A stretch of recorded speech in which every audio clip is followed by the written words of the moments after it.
Junkies of Utah. We're here to talk about Funhouse, one of the great Tobe Hooper movies. Two of us think so, one of us doesn't. Anyways, let's go with our initial thoughts on this movie. I actually love the movie. The movie's awesome. It brings that old school fun, haunted house atmosphere to it. Just the overall production was great on it.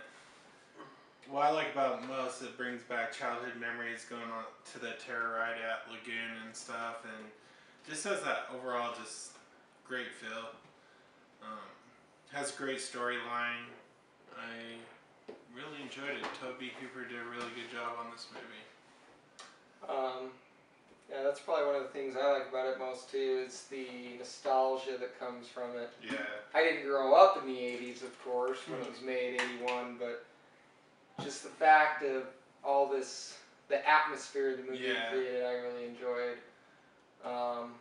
And just that overall curiosity, what it'd be like to stay in a fun house after it's closed, you know? Yeah, you just kind of like, do they come alive or what, you know?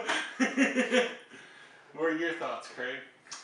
You know, it definitely they had a pretty good idea, you know. I do remember the fun carnivals and stuff when I was a kid, and so I went into it with a lot of expectations and everything.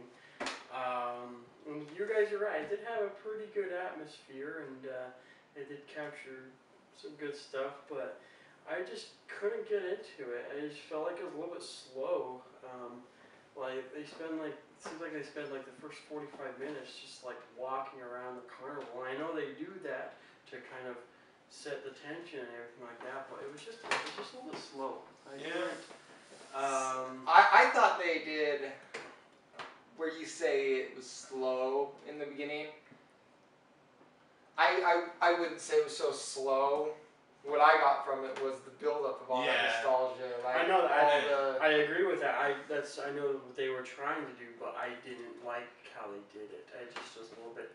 And I'm not saying horror movies they need to have 30,000 deaths and just a never-ending onslaught of murder and everything like that. That's not how I see it. But it's just a little bit slow. I couldn't. I liked the idea, but and then the ending just kind of seemed a little bit rushed. What I liked about Funhouse is, for once, it was its own idea. It wasn't just more process slasher movie. Had its own. Well, it was the beginning '80s too, Yeah. man. Did you guys know that Dean Koontz, he wrote a book about it? A lot of people think that the movie was based off of his book, but actually what happened was he wrote the book after the movie, but with the production getting postponed and all that sort of stuff, it actually came out after the book. So for many years, a lot of people thought that the movie was based on the book, but it's actually the other way around. That's rare. Usually you find that movies are based upon books, not books based upon movies. I'll have to check it out. From what I understood, it's mostly like a word-for-word kind of adaptation. He added some stuff. I think he added a little bit of a backstory to the. They do the same thing with Halloween as well. The Halloween novel is the same thing. Favorite scene from the movie?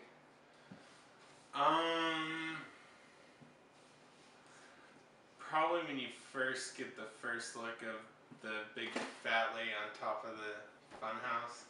That was just kind of a cool little shot that I liked. I liked how they shot that.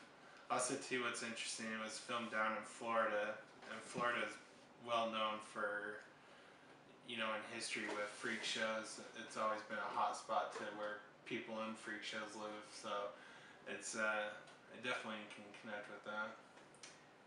My favorite scene was probably like the only scene I really liked was when the what's his name, the killer guy. Oh man.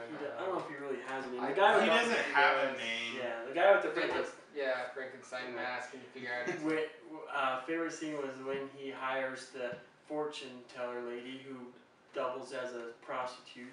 He invites her in and pays her $100, and she performs sexual acts on him and Gives him like a hand job and no, that so felt soon. good. Yeah, that made me feel good. Yeah. Yeah. I thought that was pretty funny, and then he kills her because she overcharges him. Yeah, that was a pretty funny movie scene. What about you? My favorite scene was just when they're actually going through the funhouse.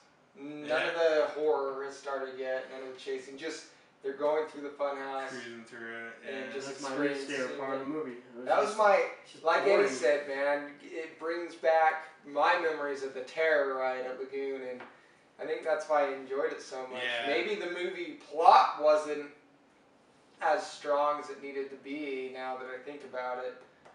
I mean, I haven't watched it in a while, but the nostalgia that was there was just incredible. I like movies that do that. Yeah. I mean, and there's some movies try it and don't get it, and some movies nail it, and I think this one did.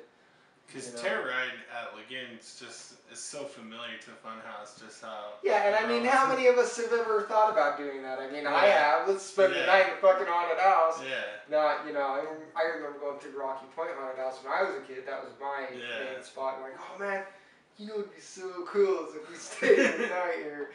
And then, It's always that some curiosity, fucking freak comes Yeah. after us. So I think it played on a real scenario, not like, that would really happen, but a lot of kids and a lot of us have always thought about that. Yeah. So, like, the consequences of us staying there, what would really happen? Yeah. Anyways, I would really recommend the movie if you haven't seen it. I would definitely recommend the movie too. It's just classic Tobe Hooper. It is. It's a great story. I mean, came after he did Texas Chainsaw Massacre, Eaten Alive, and he did the Salem Lot movie too, right before he did Funhouse. So I mean, he just. IMDb rates it at a 5.9. I disagree with that.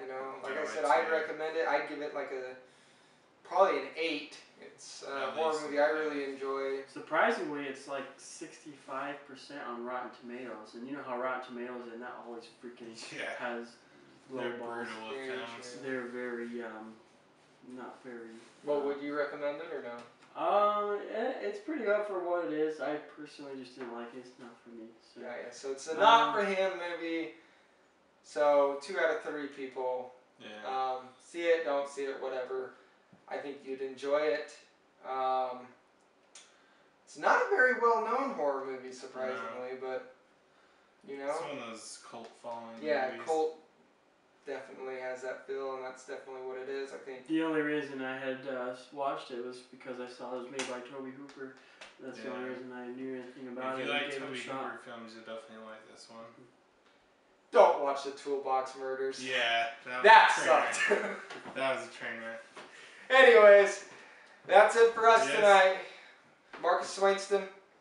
Craig Seaward. Eddie Raz. And we're horror You guys junkies. have a good one. Have a good one.